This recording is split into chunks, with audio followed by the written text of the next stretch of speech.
ಮತ್ತು ಮೈಸೂರು ರಾಣಿಬೆನ್ನೂರು ಹೆದ್ದಾರಿ ಸಂಗಮಿಸುವ ಸ್ಥಳದಲ್ಲಿ ನಿರ್ಮಾಣಗೊಂಡಂತಹ ನೂತನವಾದ ಬಸ್ ನಿಲ್ದಾಣ ಶ್ರೀ ಕ್ಷೇತ್ರ ಕೊಲ್ಲೂರು ಮಲೆನಾಡಿನ ಹೆಬ್ಬಾಗಿಲು ಶಿವಮೊಗ್ಗ ಸೇರಿದಂತೆ ಮಲೆನಾಡು ಮತ್ತು ಬಯಲು ಸೀಮೆಯ ಹಲವಾರು ಪ್ರದೇಶಗಳಿಗೆ ಸಂಪರ್ಕವನ್ನ ಕಲ್ಪಿಸುವ ಗಟ್ಟಿಯಾಗಿ ಕಾರ್ಯನಿರ್ವಹಿಸುವ ಎಲ್ಲ ಸಾಧ್ಯತೆಯನ್ನು ಹೊಂದಿರುವಂತಹ ನೂತನವಾದಂತಹ ಬಸ್ ನಿಲ್ದಾಣ ನವಬೈಂದೂರು ತಾಲೂಕಿನ ಹೆಗ್ಗುಣಕಾರಿ ಈ ಭಾಗದ ಸಂಪರ್ಕದ ಪ್ರಮುಖ ಕೇಂದ್ರವಾಗಿ ಕಾರ್ಯನಿರ್ವಹಿಸಬಲ್ಲಂತ ಬೈಂದೂರಿನ ನೂತನ ಬಸ್ ನಿಲ್ದಾಣದ ಲೋಕಾರ್ಪಣೆ ಕಾರ್ಯವನ್ನು ನೆರವೇರಿಸಿದ್ದೀವಿ. ಬಸ್ ಸ್ಟ್ಯಾಂಡ್ ಬಹಳ ಚೆನ್ನಾಗಿದೆ. ಇದನ್ನು ಕಾರಣ ಈಗಾಗಲೇ ಯಾವ ಕಾರಣಕ್ಕೆ ಅಂತ ನಮ್ಮ ಶಾಸ್ತ್ರಿಗಳಿದ್ದಾರೆ, ಮಾಜಿ ಶಾಸ್ತ್ರಿಗಳಿದ್ದಾರೆ, ನಮ್ಮ ವಿಧಾನ ಶಾಸ್ತ್ರಿಗಳಿದೆ. ಇವುಗಳ ನಮ್ಮ ಕೇಂದ್ರ ಸರ್ಕಾರದಲ್ಲಿ ಯಾವತ್ತೂ ಸುಧಾರ ಆಗಿಲ್ಲ. 1 ವರ್ಷ 15 ತಿಂಗಳು ಟೈಮ್ ಕೊಟ್ಟಿದ್ವಿ. ಎಲ್ಲ ಕಟ್ಟಡಗಳು ಒಂದು ಇಲ್ಲಿ ಏನೋ ಬೇರೆ ಬೇರೆ ಕಾರಣಗಳಿಂದ ನಿಧಾನ ಆಗಿದೆ. ಮತ್ತು ವಿಧಾನಸಭೆಯಲ್ಲೂ ಕೂಡ ನಮ್ಮ ಗಟ್ಟಿ ಹುಡುಗರು ಪ್ರಶ್ನೆ ಕೇಳಿದ್ರು. ಆಮೇಲೆ ನಮ್ಮ ವಿಧಾನ ಪರಿಷತ್ತಲ್ಲಿ ನಮ್ಮ ಬಳ್ಳಾರಿಯವರು ಕೇಳಿದ್ರು. ನಾವು ಕೇಳಿದಾಗ ನೀರಿನ ಸಮಸ್ಯೆ ಇದೆ, ನೀರು ಬಂದಿದೆ, ಅಲ್ಲ 3 ಇಂಚು ನೀರು ಸಿಕ್ಕಿರೋದ್ರಿಂದ ಇನ್ನೊಂದು ರೂಲ್ಸ್ ಸಿಕ್ಕಿದೆ. ಇಲ್ಲೇ ಸಿಕ್ಕಿದ್ರೆ ಯಾವಾಗಲೂ ಬಸ್ ಸ್ಟ್ಯಾಂಡು ಉದ್ಘಾಟನೆ ಆಗಬೇಕಾಯಿತು. ತಲಾದರೂ ಕೂಡ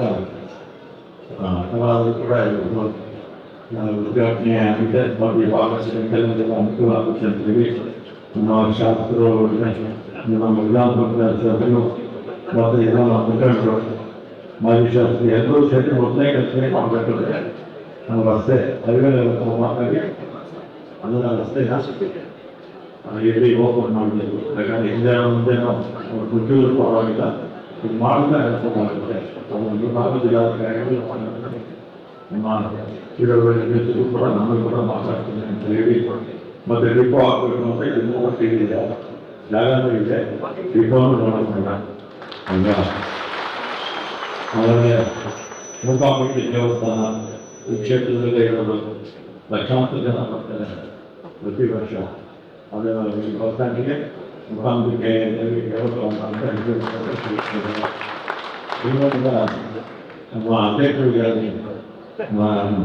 ಆ ಹೆಸರು ಕೂಡ ಬಸ್ ಸ್ಟ್ಯಾಂಡಿಗೆ ಇಡೋಣ ಅಂತೇಳಿ ಒಂದು ಮಂಡ್ಲಿಗೆ ಹೋಗುತ್ತೆ. ಶ್ರೀನಿವಾಸರು ಮಾತಾಡ್ತಾರೆ, ಅಧ್ಯಕ್ಷರನ್ನು ಮಾತಾಡ್ತೀನಿ.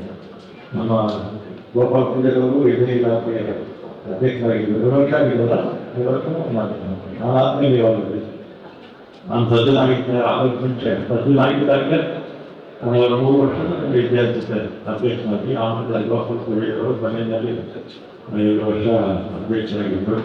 ಇಲ್ಲಿ ಗೌಡಲ್ಲಿ ಒಂದು ಶ್ರೀನಿವಾಸರಿಗೆ ಕ್ಲಿಯರ್ ಮಾಡಿಸ್ತೀನಿ.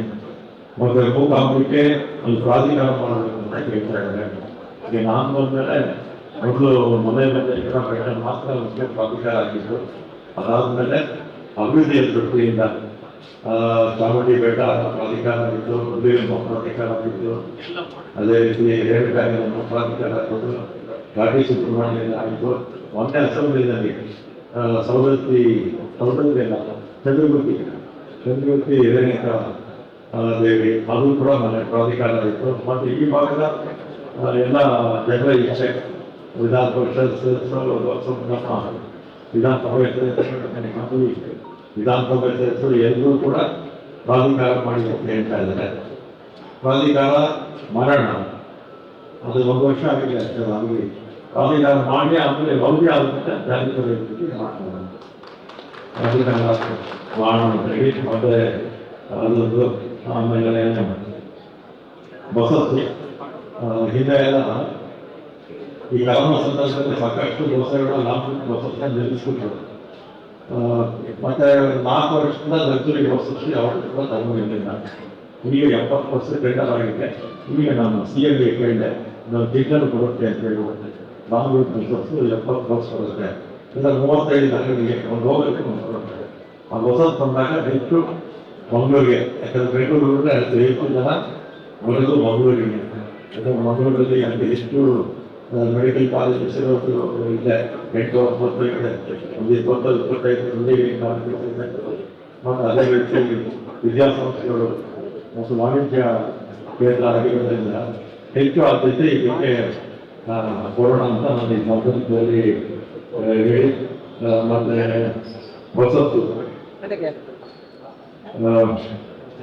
ಹೊಸ ಬಸ್ಸು 900 ಬಸ್ ಇವಾಗ ತಗೊಂಡಿದ್ದೀವಿ. ಒಟ್ಟು 200 ತಗೊಳ್ತೀವಿ. ಅದರಲ್ಲಿ 900 KSRTC ಕೊಟ್ಟಿದ್ದೀವಿ.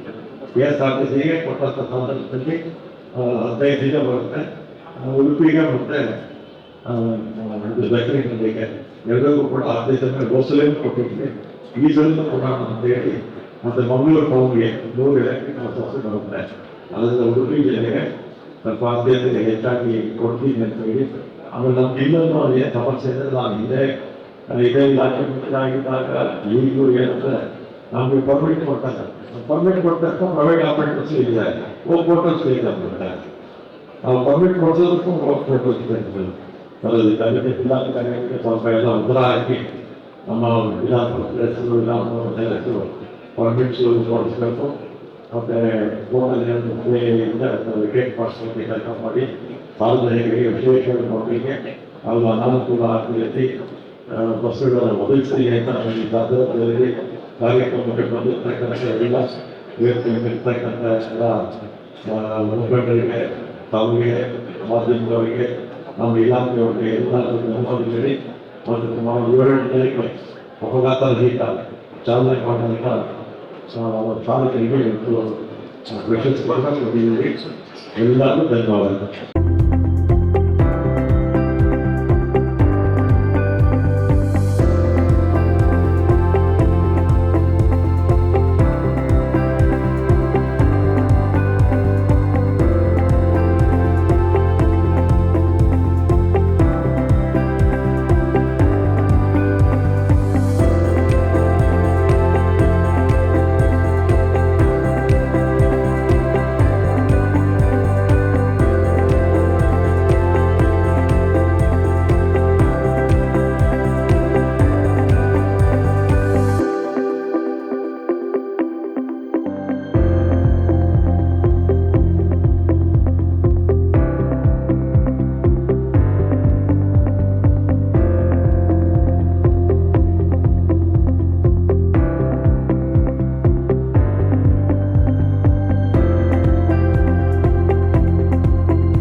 ನನಗೆ ಒಂದು ಬೇಸರದ ಸಂಗತಿ ಏನಂತ ಹೇಳಿದ್ರೆ, ನಮ್ಮ ಕಾರ್ಯವೈಖರಿ ಯಾವ ರೀತಿ ಇದೆ ಅಂತ ಹೇಳಿದ್ರೆ, ಬಹುಶಃ ಈಗ ನಾವು ಗುತ್ತಿಗೆದಾರರನ್ನ ನಾವು ಸನ್ಮಾನ ಮಾಡಿದ್ರೆ ಒಳ್ಳೆ ಕೆಲಸವನ್ನ ತಾವು ಮಾಡಿದ್ದೀರಾ. ಆದರೆ ಈ ಟೆಂಡರ್ ಪ್ರಕ್ರಿಯೆಯಲ್ಲಿ ಇನ್ನು ತೋರಿಸ್ಬೇಕಾಗಿತ್ತು ನಮಗೆ ಮೂಲ ಸೌಕರ್ಯಗಳ ಅಗತ್ಯಗಳು ಏನಿದೆ ಅಂತ ಹೇಳಿದ್ರು. ಯಾಕೆ ಅಂತ ಹೇಳಿದ್ರೆ, ನಾನು ಇಲ್ಲಿನ ಪತ್ರಿಕೆಗಳು ಬಂದ ಮೇಲೆ ನಾನು ಇಲ್ಲಿಯ KSRTC ರಾಜೇಶ್ ಅವರಿಗೆ ನಾನು ಫೋನ್ ಮಾಡಿ ಕೇಳಿದೆ. ಆಮೇಲೆ ನಾನು ಮಂತ್ರಿಗಳನ್ನ ಭೇಟಿ ಮಾಡಿ ಮಂತ್ರಿಗಳ ಮೇಲೆ ಬರೋದು ಏನ್ ಗೊತ್ತಾಯ್ತು ಅಂತ ಹೇಳಿದ್ರೆ, ಇಲ್ಲಿ ನೀರಿನ ಸೌಲಭ್ಯ ಇಲ್ಲ ಅನ್ನೋದು ಗೊತ್ತಾಯ್ತು. ನನಗೆ ಬಹಳ ಆಶ್ಚರ್ಯ ಆಯ್ತು. ಒಂದು 8-9 ಕೋಟಿ ರೂಪಾಯಿ ಪ್ರಾಜೆಕ್ಟ್ ಅನ್ನ ಮಾಡಿದ್ದಾರೆ, ಉದ್ಘಾಟನೆಗೆ ರೆಡಿ ಆಗಿದೆ. ಕಾರಣ ಏನಪ್ಪಾ ಅಂತ ಹೇಳಿದ್ರೆ, ಅಲ್ಲಿ ನೀರಿನ ಸೌಲಭ್ಯ ಇಲ್ಲ ಅಂತ ಹೇಳಿ. ಹಾಗಾದ್ರೆ ನಾವು ಎಲ್ಲಿ ಎದುರ್ತಾ ಇದ್ದೀವಿ? ಸುಮಾರು 2-3 ವರ್ಷಗಳ ಕಾಲ ಸುಮಾರು 7-8 ಕೋಟಿ ರೂಪಾಯಿ ಸಾರ್ವಜನಿಕರ ಹಣವನ್ನು ಸಾರ್ವಜನಿಕರ ಉಪಯೋಗಕ್ಕಾಗಿ ನಾವು ತೆಗೆದಿಟ್ಟ ಸಂದರ್ಭದಲ್ಲಿ ಯಾವುದೋ ಒಂದು ಸಣ್ಣ ಯಾರೋ ಮಾಡಿದ ತರಬೇತಿ 2-3 ವರ್ಷ ಇದನ್ನ ಕಾಯಬೇಕಲ್ಲ ಅಂತ ಹೇಳಿ ನಾನು ಮಂತ್ರಿಯವರ ಹತ್ರ ಒಂದು ಕಾರಣ ಮೊತ್ತ ನಾನು ಹೇಳ್ತಾ ಇದ್ದೆ. ಸರ್, ಮುಂದಿನ ದಿನಗಳಲ್ಲಿ ನಾವು ಯಾವುದೇ ಟೆಂಡರ್ ಪ್ರಕ್ರಿಯೆಗಳನ್ನು ಮಾಡಬೇಕು ಅಂತ ಹೇಳಿದಾಗ ಬಹಳ ಸ್ಪಷ್ಟವಾಗಿ ನಾವು ಹೇಳಬೇಕು, ಅಲ್ಲಿ ಮೂಲ ಸೌಕರ್ಯಗಳನ್ನ ಜೊತೆಗೆ ನೀವು ಸೇರಿಸ್ಕೊಳ್ಬೇಕು. ಅದ್ರಲ್ಲಿ ಯಾರು ಗುತ್ತಿಗೆದಾರವರು ಮಾಡ್ತಾರೋ ಅದು ಇದರ ಅಂಗವಾಗಿರ್ಬೇಕು.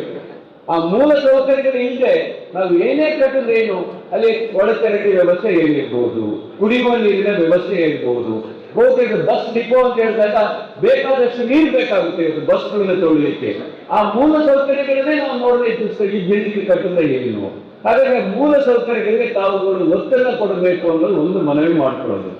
ಇನ್ನೊಂದು ಬಹಳ ನೋವಿನ ಸಂಗತಿ ಅಂತ ಹೇಳಿದ್ರೆ, ಸುಮಾರು 8 ವರ್ಷದ ಹಿಂದೆ ಇಲ್ಲಿ ಬಸ್ ಸ್ಟ್ಯಾಂಡ್ ಆಗುತ್ತೆ ಅಂತ ಗೊತ್ತಿದೆ. ನಂತರ ಇಲ್ಲಿ ಹೈವೇ ಆಗಿರುವಂತದ್ದು ಈ ಹೈವೇ ಆಗಬೇಕಾದ್ರ ಇಲ್ಲಿ ಒಂದು ಕಟ್ಟು ಈ ಬಸ್ಸಿಗೆ ಈಗ ಒಳಗಡೆ ಬರಬೇಕು ಹೊರಗಡೆ ಹೋಗ್ಬೇಕು ಅಂತ ಹೇಳಿದ್ರೆ ಆ ಬಸ್ ಹೋಗೋ ಬರೋದಕ್ಕೆ ಜಾಗ ಇವತ್ತು ಬಳಿಯಲ್ಲಿ ನಾವು ಬಿಟ್ಟಿಲ್ಲ ಅಂತ ಹೇಳಿದ್ರೆ ಅದಕ್ಕಿಂತ ದುರ್ದೈವ ಏನಪ್ಪ ಇದರಲ್ಲಿ. ನನಗೆ ಗೊತ್ತಿಲ್ಲ ಯಾವ ಯಾವ ಅಧಿಕಾರಿಗಳು ಯಾವ ಯಾವ ರೀತಿ ಯೋಚನೆ ಮಾಡ್ತಾ ಇದ್ದಾರೆ ಅಂತ ಹೇಳ್ಬಿಟ್ಟು. ಯಾವುದೇ ಅಧಿಕಾರಿ ಆಗಿದ್ರು ಅವ್ರು ಮಾಡ್ತಾ ಇರೋದು ಜನರ ಕೆಲಸ.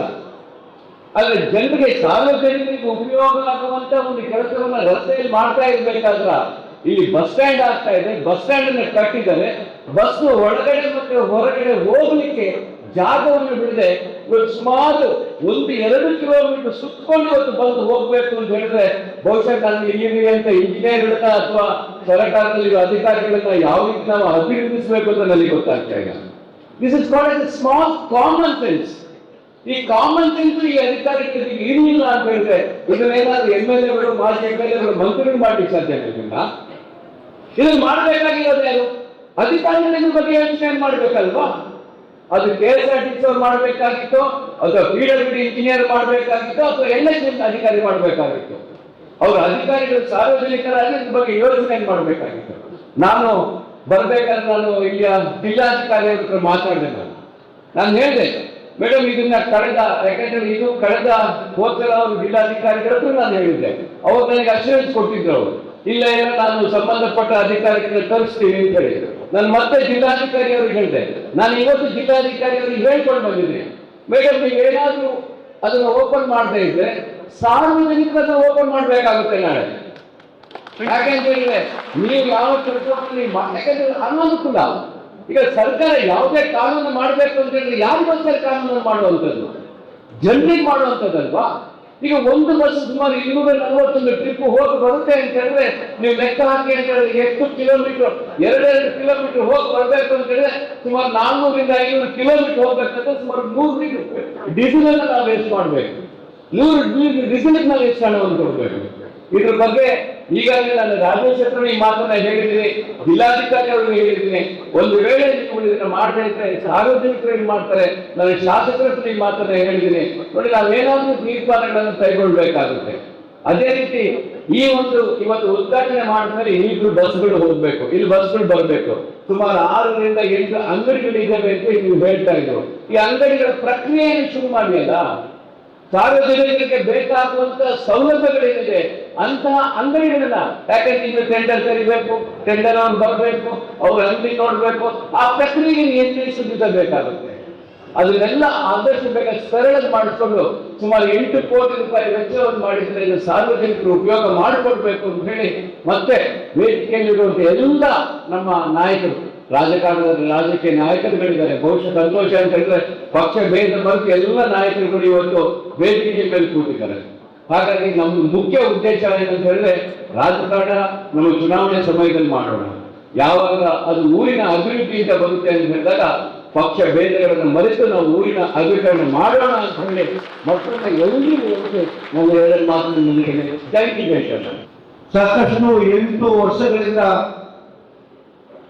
ಈ ಒಂದು KSRTC ಬಸ್ ನಿಲ್ದಾಣ ಉದ್ಘಾಟನೆ ಚಾಲನೆ ಆಗಿ 8 ವರ್ಷದ ನಂತರ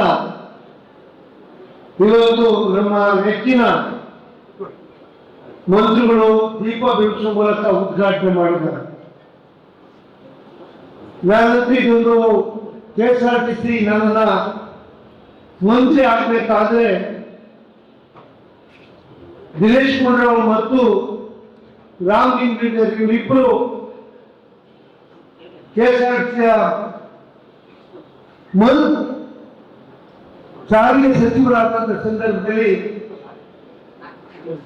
KSRTC ನಿಗಮದ ಅಧ್ಯಕ್ಷರಾಗಿ ನನ್ನನ್ನು ಮಾಡಿದ್ರು.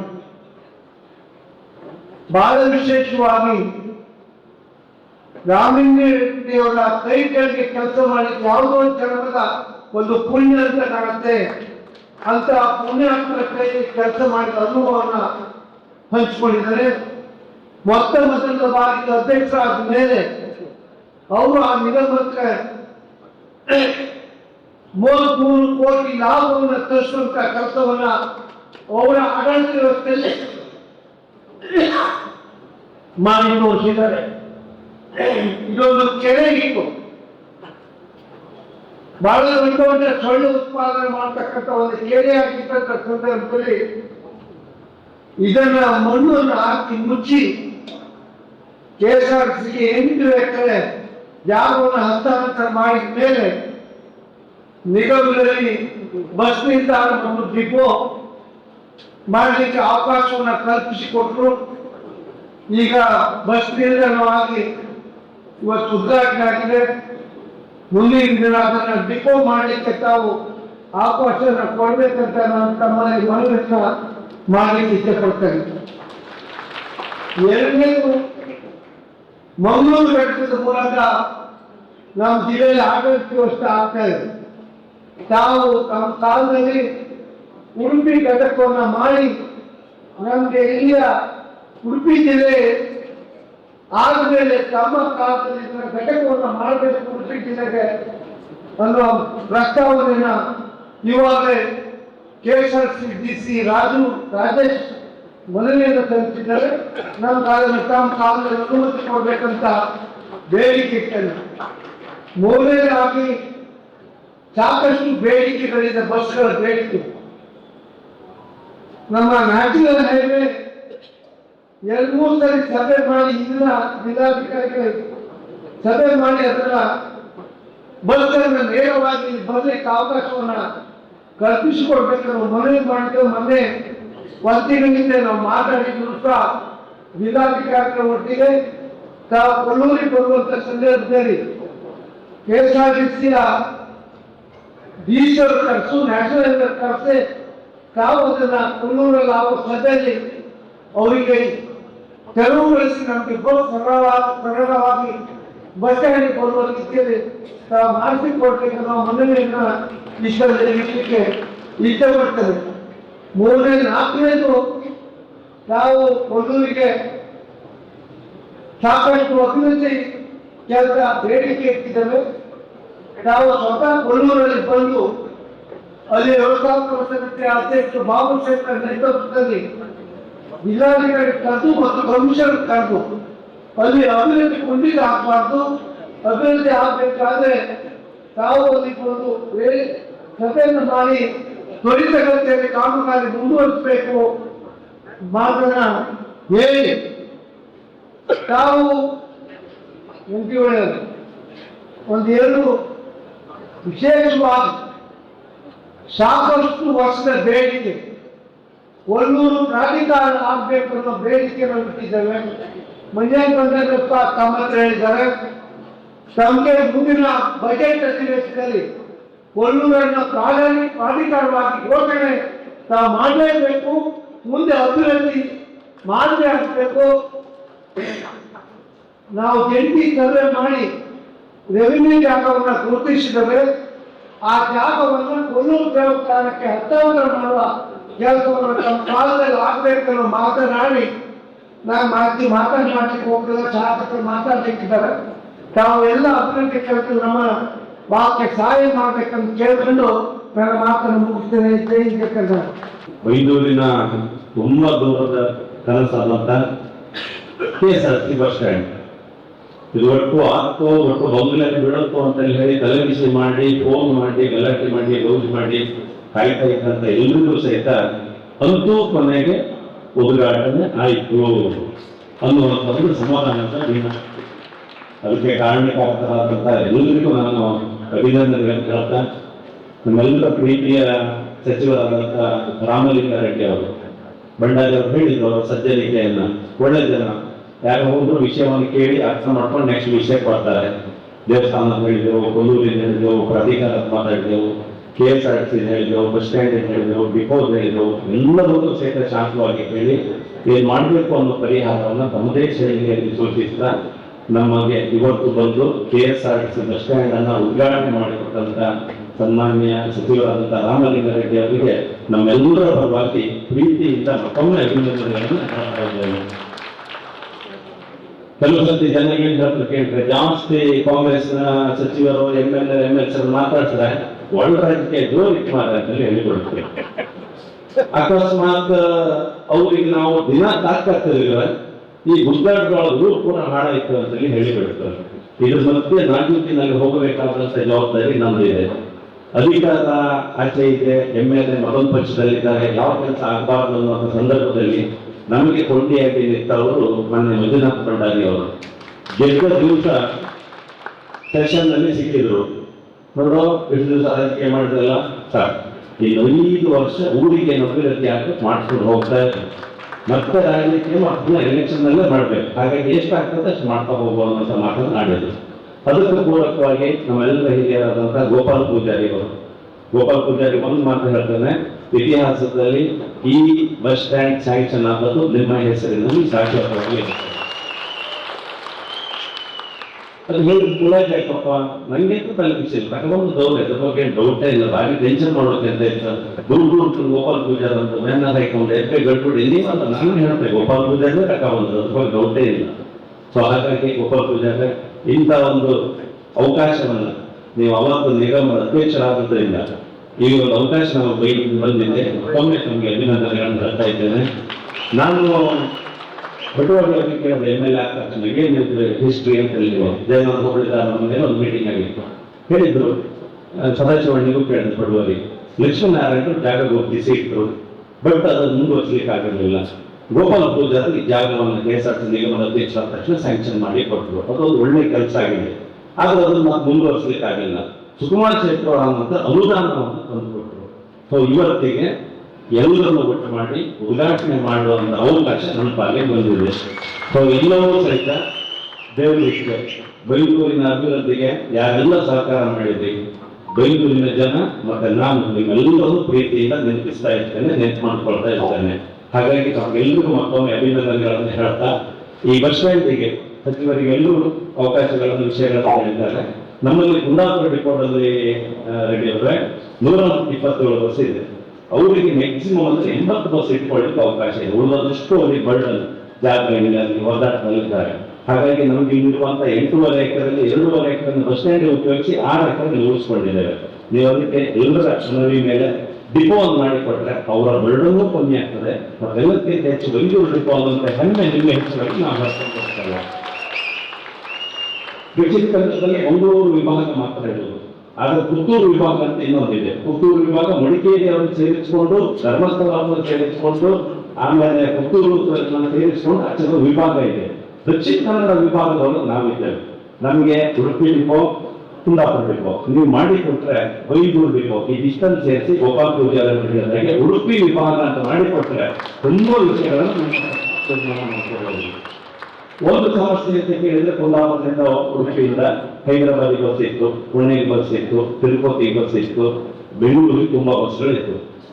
ಅದೇನಾಗ್ತದೆ, ಬೇರೆ ಬೇರೆ ಕಾರಣ ಕೊರೋನಾ ನಂತರ ನಿಂತಿದೆ. ಈಗ ಎದುರು ಸಿಕ್ಕಿದ MLAಗೆ ನೀವು ಹೈದರಾಬಾದ್ ಬಸ್ ನಿಲ್ಸಿದೆ ಬರಲ್ಲ ಅಂತ ಹೇಳಿ ನಾನು ಶುರು ಮಾಡಿದ್ದೆ, ಅವ್ರು ಇಲ್ಲ, ಬಟ್ ನಿಲ್ಸಿಲ್ಲ ಅನ್ನೋದಕ್ಕೆ ಅಪವಾದಕ್ಕೆ ನಾವು ಗುರಿ ಆಗ್ತದೆ. ಆದ್ರೆ ಆ ಹೈದರಾಬಾದ್, ಪುಣೆ, ತಿರುಪತಿ, ಹೈದರಾಬಾದ್, ಇಲ್ಲಿನ ಬೆಂಗಳೂರಿನ ಬಸ್ಸುಗಳು ಅದೊಂದಷ್ಟು ಬೇರೆ ಬೇರೆ ಸಮಸ್ಯೆಗಳಿಂದ ಅವರು ರಾಜೇಶ್ ಶೆಟ್ಟರು ತುಂಬಾ ನೋವಿರುವಂತ ಪರ್ಸನ್, ಯಾರು ನಮ್ಮ ವಿಭಾಗೀಯ ಡೈರೆಕ್ಟರ್ DC ಮತ್ತು ಸ್ಟೇಟಿನ ಕಾನೂನು ಸಲಹೆಗಾರರು. ನಾವು ಒಂದ್ಸರ್ತಿ ಈ ಪ್ರೈವೇಟ್ ಮತ್ತು KSRTC ದುಡ್ಡಾಟದ ಪರಿಸ್ಥಿತಿ ಕರ್ಸಿದೆ, ಇಲ್ಲಿ ಒಪ್ಪುಂದು ಖುಷಿ ಕರ್ಸಿದೆ. ಕಾಯಂ ಬಸ್ ಬಿಟ್ಟು ಪ್ರೈವೇಟ್ ನ ಕೇಸ್ ಮಾಡಿದ್ರು, ಸ್ಟೇಟ್ ತಗೊಂಡು ಅಂತ ಹೇಳ್ತಾರೆ. ಏನಂತ ಹೇಳಿ ಪ್ರೈವೇಟ್ ಬಸ್ ನನ್ನ ಕರೆದು ತೋರಿಸಿ, ಗೌರ್ಮೆಂಟಿನ ಡಿಪಾರ್ಟ್ಮೆಂಟ್ ಅನ್ನ ಕರೆದು ತೋರಿಸಿ ಅವ್ರದ್ದು ಮೀಟಿಂಗ್ ತಗೊಂಡು ಹೇಳಿದೆ. ಅವ್ರ ಪೂರ್ತಿ ಹಿಸ್ಟ್ರಿ ಹೇಳಿ, ಮೊದಲನೇ ಹಕ್ಕು ಇಡೀ ಜಿಲ್ಲೆಯಲ್ಲಿ ಯಾರದ್ದು ಕೇಳಿದ್ರೆ KSRTCಗೆ ಫಸ್ಟ್ ವೈಟ್ ಅವರು ತರಲಿಕ್ಕೆ ಯಾರೂ ಆಗುವುದಿಲ್ಲ. ಆದ್ರೆ ಒಂದು ಗೌರವ ಅಂತ ಕೇಳಿದ್ರೆ, ಯಾವ ಊರಲ್ಲೂ ಯಾವ ಜಿಲ್ಲೆಯಲ್ಲೂ ಬಸ್ ಇದ್ದ ಕಾಲದಲ್ಲಿ ಬಸ್ ಬಿಟ್ಟವ್ರು ಯಾರು ಕೇಳಿದ್ರೆ ನಮ್ಮ ಜಿಲ್ಲೆಯಲ್ಲಿ ಪ್ರೈವೇಟ್ ಬಸ್ನವರು. ಈ ಒಂದು ಕಥೆ ಅಂತ ಕೇಳಿದ್ರೆ, ಎಷ್ಟು ಗೌರ್ಮೆಂಟ್ ಬಸ್ಗಳು ಆಗ್ತದೆ ಫಸ್ಟ್ ನಮ್ಗೆ ಭೇಟಿ ಕಂಡು ಆಚೆ ಇಂಥ ಊರಿದ್ದೆ ರಾಘವೇಂದ್ರ ರೆಡ್ಡಿ ಅವರ ಬೆಳಿಗ್ಗೆ ಮಕ್ಕಳು 6 ಗಂಟೆಗೆ ಎದ್ದು ಹೊರಡು, ಅವ್ರು 5 ಕಿಲೋಮೀಟರ್ ನಡ್ಕೋಬರ್ತೆ, ಬಸ್ಸಿಗೆ ಕಾಲಿಕ್ಕೆ ಒಂದಾದ್ರೂ ಕಾಲೇಜಿಗೆ ಬರ್ತಾರೆ. ಅದಾದ್ಮೇಲೆ ವಾಪಸ್ 7 ಗಂಟೆ ಆಗಿಬಿಡೋದು, ರಾತ್ರಿ ಆಗಿರುತ್ತೆ, ಮತ್ತೆ 5 ಕಿಲೋಮೀಟರ್ ನಡ್ಕೊಂಡೋಗಿ ಈ ನಡುವೆ ಎಲ್ಲಿನ ಬಸ್ಸು ನಿಲ್ತಾರೆ. ಇಂಥ ಪರಿಸ್ಥಿತಿ ಒಂದು ಉದಾಹರಣೆಯಲ್ಲಿ ಇಂದಿನ ಪರಿಸ್ಥಿತಿ ಅಂತ ಹೇಳ್ಬೋದು.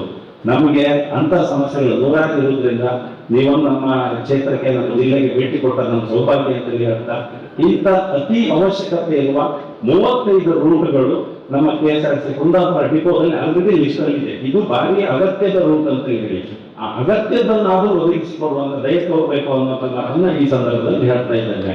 ಸೊ ಹಾಗಾಗಿ ನಮ್ಗೆ ಕೊನೆಗೂ ಎಲ್ಲರೂ ಸೇರಿ ಎನ್ವೈರನ್ಮೆಂಟ್ ಆಗಿ ಅವ್ರು ಕರೆ ಕೊಟ್ಟಾಗೆ ಊರಿಗೆ ಒಳ್ಳೆದಾಪತ್ತಿಗೆ ರಾಜಕೀಯ ಮಾಡೋದಿಲ್ಲ, ಊರಿಗೆ ಒಳ್ಳೆದಾಪತ್ತಿಗೆ ಎಲ್ಲರೂ ಒಟ್ಟಾಪ ಅನ್ನುವಂಥ ನಿಮ್ಮ ಮಾತಿಗೆ ನಾವೆಲ್ಲರೂ ಬದ್ಧರಿದ್ದೇವೆ ಅಂತ ಹೇಳ್ತಾ ಇವತ್ತದ ವೇದಿಕೆ ಅದಕ್ಕೆ ಸಾಕ್ಷಿ ಅಂತ ಹೇಳ್ತಾ ಕೆಳಗಿದ್ದ ಜಾಸ್ತಿ ಗುಂತ್ಕೊಂಡ್ಕೊಳ್ಬೇಡಿ, ನಾವೇನಿದ್ದ ಊರಿಗೆ ಏನ್ ಮಾಡ್ತದೆ ಮಾಡ್ತಾ ಹೋಗ್ಬೇಕು, ಒಟ್ಟಾರೆ ಹೋಗೋಣ ಅಂತ ಹೇಳ್ತಾ ಕೊನೆಗೂ ಊರಿನ ಇಂಪ್ರೂವ್ಮೆಂಟ್ಗೆ ಕೊಟ್ಟ ಅವಕಾಶಕ್ಕಾಗಿ ಕ್ಷೇತ್ರದ ದೇವಿ ಮೂಕಾಂಬಿಕೆಗೆ ವಂದನೆಗಳನ್ನ ನಮಸ್ಕಾರವನ್ನು ಸಲ್ಲಿಸ್ತಾ ಈ ಬಸ್ ಸ್ಟ್ಯಾಂಡ್ ಅನ್ನ ಮೂಕಾಂಬಿಕಾ ಬಸ್ ನಿಲ್ದಾಣ ಮಾಡಿಕೊಡ್ತೇವೆ ಅನ್ನುವಂಥ ಒಂದು ಮನಸ್ಸನ್ನ ರಾಮಲಿಂಗ ರೆಡ್ಡಿ ಅವರು ಹೇಳಿದ್ದಾರೆ. ಇನ್ನು ನಮ್ಮ ಹೆಮ್ಮೆ ಏನ್ ಕೇಳಿದ್ರೆ ಮೂಕಾಂಬಿಕಾ ರೈಲ್ವೆ ಸ್ಟೇಷನ್ ಇದೆ, ಮೂಕಾಂಬಿಕಾ ಬಸ್ ಸ್ಟ್ಯಾಂಡ್ ಇದೆ. ದೇವರ ಹೆಸರಿಗೆ ಇಪ್ಪತ್ತನೇ ಎಲ್ಲೋ ಒಂದಕ್ಕೊಂದು ಒಳ್ಳೆಯದಾಗ್ತಂತ ಹೇಳ್ತಾ ಮತ್ತೊಮ್ಮೆ ವೇದಿಕೆ ಇದ್ದವರಿಗೆ ಎಲ್ಲರಿಗೂ ಒಂದಿಸ್ತಾ ನನ್ನ ಮಾತನ್ನು ಮುಗಿಸ್ತಾ ಇದ್ದೇನೆ. ನಮಸ್ಕಾರ.